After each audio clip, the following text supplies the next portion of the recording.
வணக்கம் நிகிதா. திருச்சியில் நீட் தேர்வை ரத்து செய்ய கோரி சாலை மறியல் போராட்டத்தில் ஈடுபட்ட மாணவ அமைப்பினர், ஜனநாயக வாலிப சங்கத்தினர் கைது செய்யப்பட்டுள்ளனர்.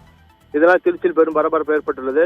அதாவது நீட் தேர்வை உடனடியாக ரத்து செய்ய கோரியும் அதற்கு காரணமான ஒன்றிய அரசை கண்டித்தும் ஒன்றிய கல்வி அமைச்சர் தர்மேந்திர பிரதான் தனது பதவியை விலக கோரி இந்திய ஜனநாயக வாலிப சங்கத்தினர் திருச்சியில் கண்டன ஆர்ப்பாட்டம் நடத்தினர். அதாவது திருச்சி தலைமை தபால் நிலையம் அருகே திரண்ட அமைப்பின் உறுப்பினர்கள் திடீரென சாலை மறியல் போராட்டத்தில் ஈடுபட்டனர்.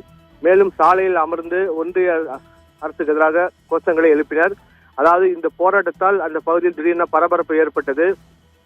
இதையடுத்து அங்கு பாதுகாப்பு பணி ஈடுபட்ட காவல்துறையினர் மறியலில் ஈடுபட்டவர்களை அப்புறப்படுத்த முயன்றனர். அவர்கள் தொடர்ந்து போராட்டத்தில் ஈடுபட்டும் சாலை மறியல் போராட்டத்தில் ஈடுபட்டனர். அதாவது சாலை மறியல் போராட்டத்தில் ஈடுபட்ட நபர்களை காவல்துறையினர் குண்டுகட்டாக தூக்கி சென்று கைது செய்தனர். அதாவது காவல் வாகனத்தில் ஏற்றினர். இந்த சம்பவத்தால் அந்த பகுதியில் பெரும் பரபரப்பு ஏற்பட்டது. அதாவது நேற்று இரவு முதலே திருச்சியில் பல்வேறு இடங்களில் காவல்துறையினர் பாதுகாப்பு பணி ஈடுபட்டனர். அதாவது திருச்சி மத்திய பேருந்து நிலையம், கம்யூனிஸ்ட் கட்சி அலுவலகம், மாவட்ட ஆட்சியர் அலுவலகம், அதாவது போராட்டத்திற்கு அனுமதி வழங்கக்கூடிய இடங்களில் மாணவர் அமைப்பினர் ஒன்று சென்று விடுவார்கள் என்று முன்னெச்சரிக்கையாக திருச்சி மாநகரம் முழுவதுமே காவல்துறை பாதுகாப்பு பணி ஈடுபட்டனர். தற்போது இப்போது இந்திய மாணவர் அமைப்பு சார்பில் நடைபெற்ற ஆர்ப்பாட்டம் ஒரு பெரும் பரபரப்பை ஏற்படுத்தியுள்ளது. நிகிதா.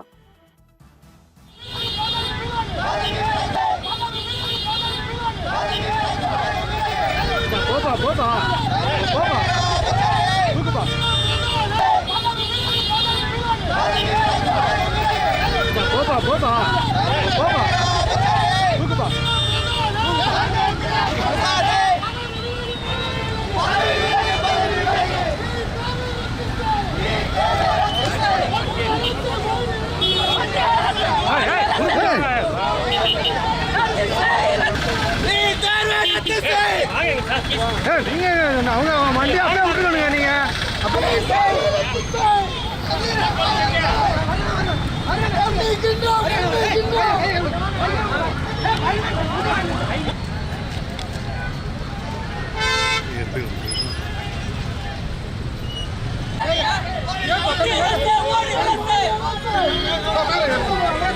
தம்பி மேலே